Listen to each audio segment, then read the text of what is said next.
We pulled over to grab some water and Sarah can barely open the door, which is hilarious.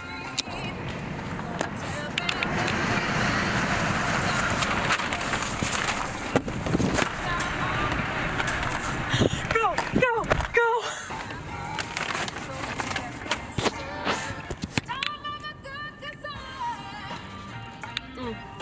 Tune. So this is the eastern plateau of Iceland.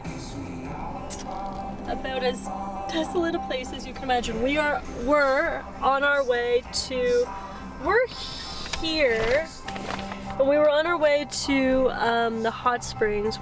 We thought that they were here, and it turns out, well, you have to drive this way and then you drive on that essentially, and we don't actually, they're somewhere in here.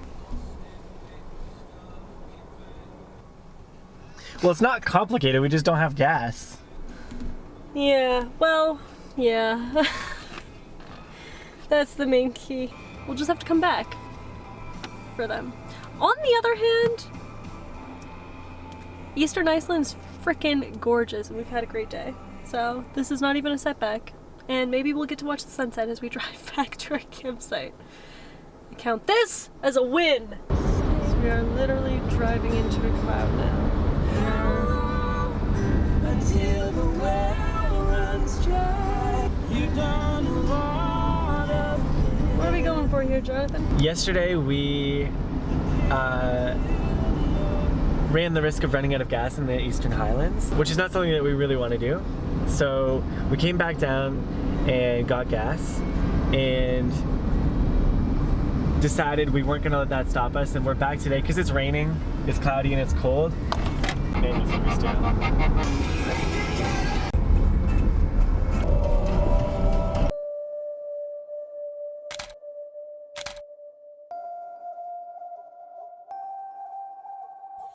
So we were in Lake Mývatn when we realized we had about a day to spare, and I had come across a place called Kerlingarfjöll on the internet that had some interesting pictures. And it was just because we had had that hike that we did in half the time that we had this day to spare.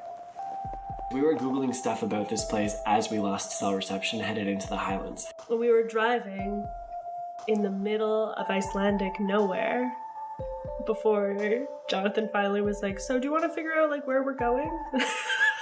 I was like, oh, okay. And then we ran out of cell reception, and so we just, a hope and a whim.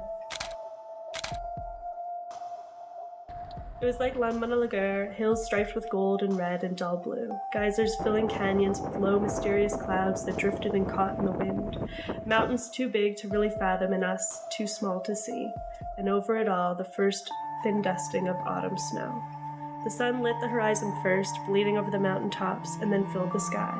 By the time we began our descent back down the rough road, the clouds were burnt orange and pink.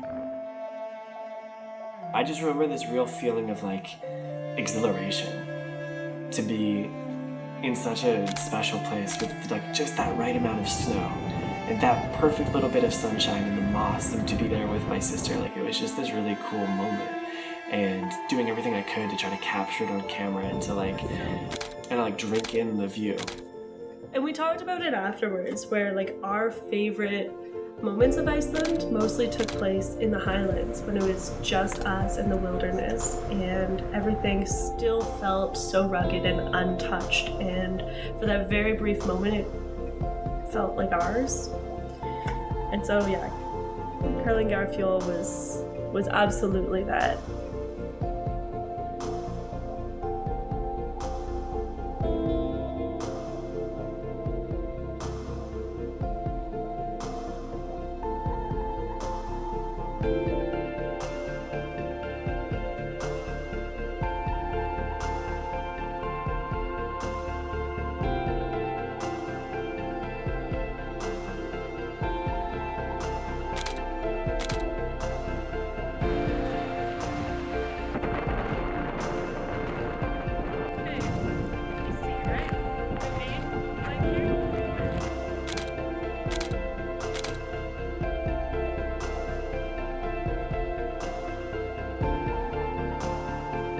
a really special place. And what kind of made it really special was how unexpected it was. Like we really couldn't have planned for that. Clear day, sun going down, bit of snow left on the mountains. To have that just like unplanned, and to be, what's that word? Starts with an S.